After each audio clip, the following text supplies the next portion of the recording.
At the instant in time,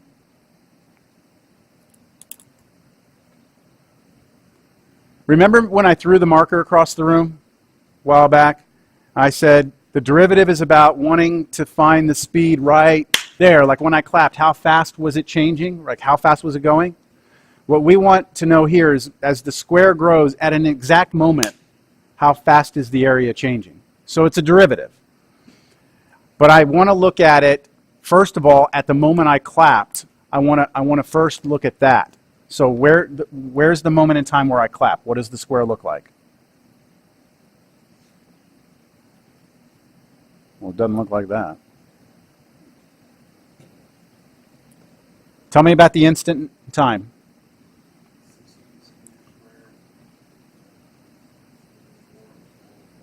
So all I know is that at the instant in time, 16 centimeters squared is the area, right?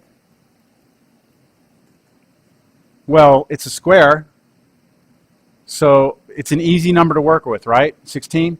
That means you can tell me exactly how long each side was, right? 4 centimeters, 4 centimeters. Bless you. Now that I can only tell because it's 16, and it's a square. So that's the picture at that moment in time. When that square was that big, I want to know how fast the area was changing. So right, whoa, right, no, won't let me grab it. Okay, there's my square growing. At that instant, boom, right there. I want to know. Okay, now a general picture. Does it annoy you how much I say boom in my videos? It annoys me when I watch them again. Yeah, I kind of gotten used to that, but it's like these other things I hate. The hand. Like hating long hair? No, like your hair in the video. What about? I don't know, I like that just Oh, yeah. Well, when my mom was getting treated for chemo and she lost her hair, I shaved my head. So it's taking a while to grow back. And I'm in that ugly phase where it's just like, forget it.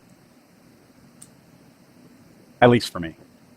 All right, what about the general picture? In the general picture, you can't stop the square from moving. You have to imagine the square is changing right now, right? It's actually changing. So you can't call the bottom of that square 4 anymore. And you can't call that left side 4 anymore either. You have to call it what? It's a variable you don't know, right? It's something you don't know. You know how fast it's changing, yes. But I'm saying physically, how long is that side? I have no idea. So I'm going to call it x. And since it's a square, the other side is x also, right? Yes? That's the general picture.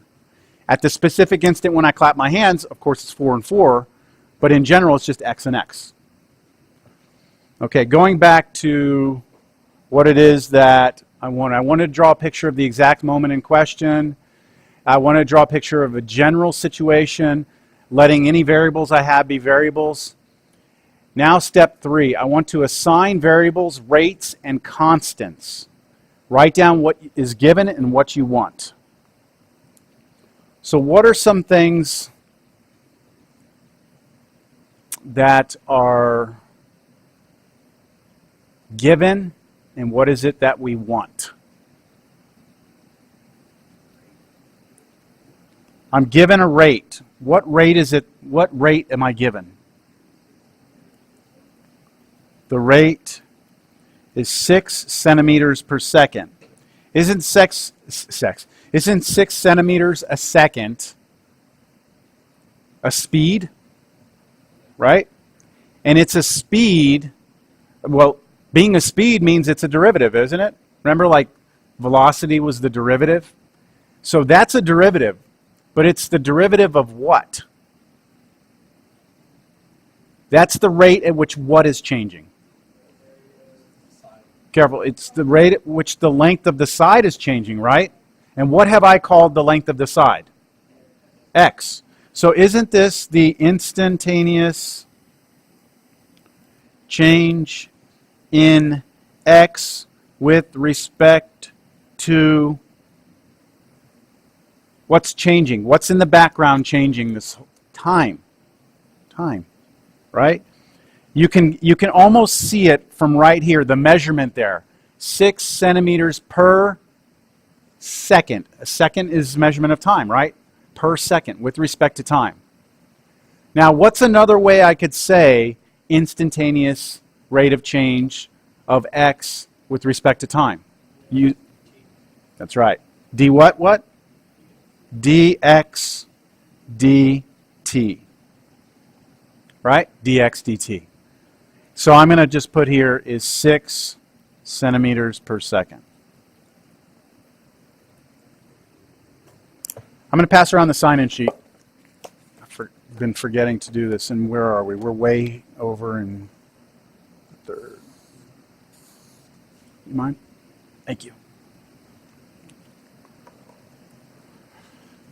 All right, so anytime you're given a rate, you need to know that it's a derivative, and then you need to tie it to some variable in your problem. Here I tied it to the x because it's how fast x is changing. What about talking about what it is I want in the problem? What is it I'm trying to find? What does it want me to discover here?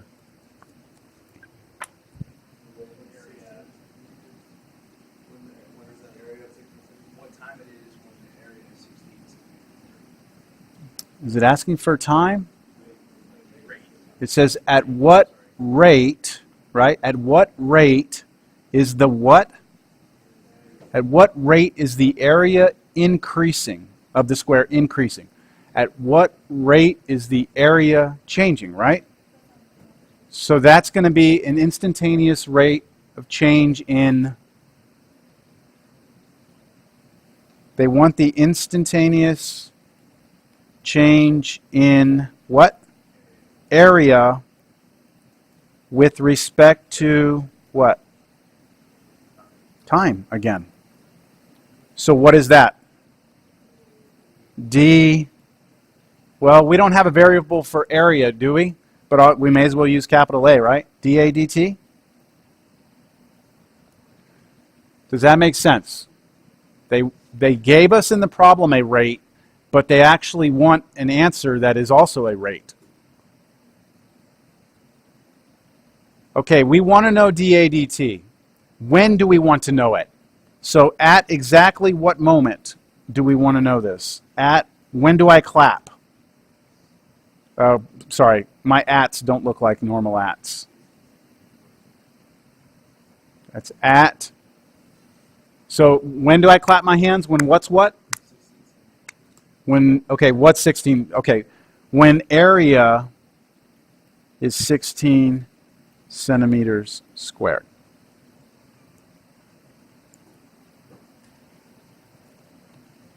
So just kind of recap everything. We have a square, it's growing. We're given dx dt is 6 centimeters per second. We want to know how fast the area is changing with respect to time, dA dt. At the exact moment, I'll clap my hands, is when it has an area of 16 squared centimeters. Any questions?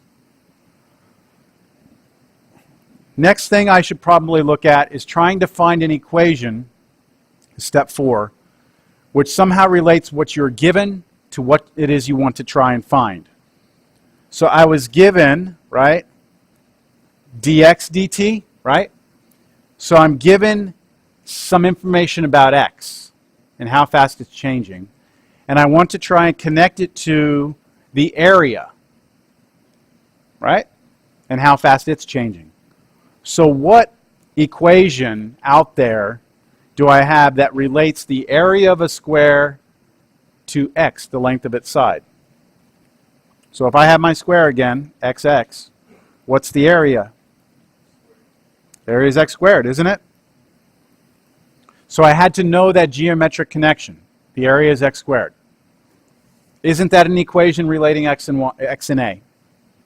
So what do we do with it now? Next step. 5. Use implicit differentiation to differentiate the equation from 4. Your derivative, ooh, that's misspelled, should now include what you are trying to solve for. So I'm going to do this. I'm going to differentiate both sides with respect to what? T, right? t, which means I have to treat a and x like variables. So what's the derivative of a with respect to t? dA dt. What's the derivative of x squared with respect to t?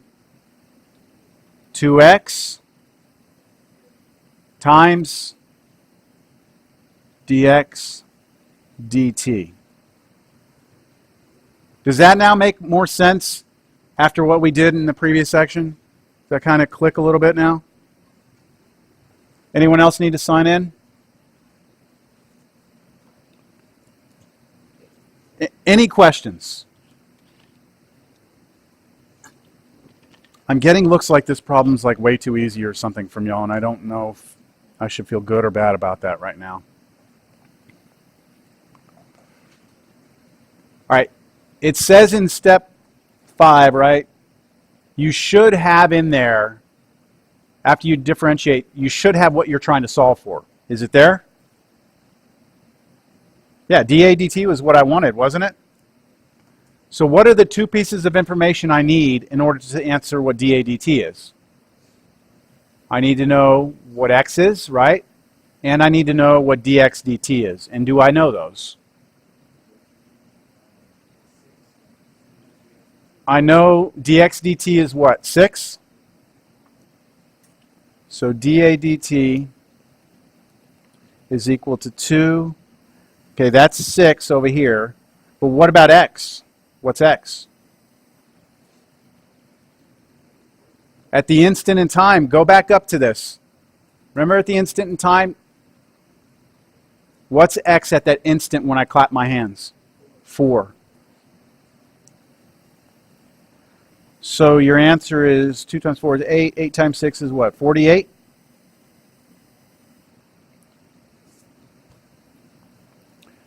Now, some calculus teachers get all pissed off at me because I haven't been carrying my units at all, like centimeters per second. I haven't been writing them down, right? The reason why I don't write them down is because you can write your units right now if you just look at two things: area and time. How do we measure area? Here in this problem, it's centimeters, right? Centimeters squared, right? Represents area. So it's centimeters squared is area over, how do we measure time? In this problem, seconds. So instead of carrying your units the whole way through the problem, all you have to do is just tack them on at the end, centimeters squared per second.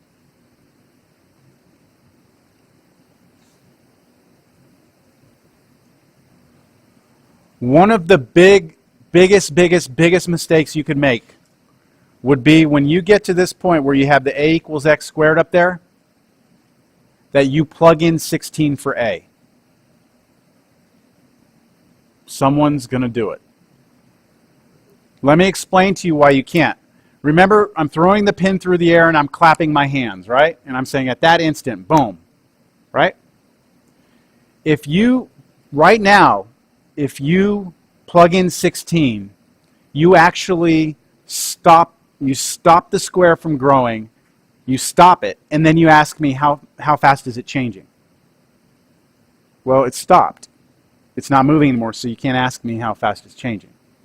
It's like you hitting the brakes on the car, and you come into a stop and say, okay, how fast are we going? We're not changing anymore, right? Instead of driving and then saying, okay, look at the speedometer right now, how fast am I going? Two different concepts. Does that make sense? So you can't plug in the constants until after the differentiation. All right, let's look at the next one.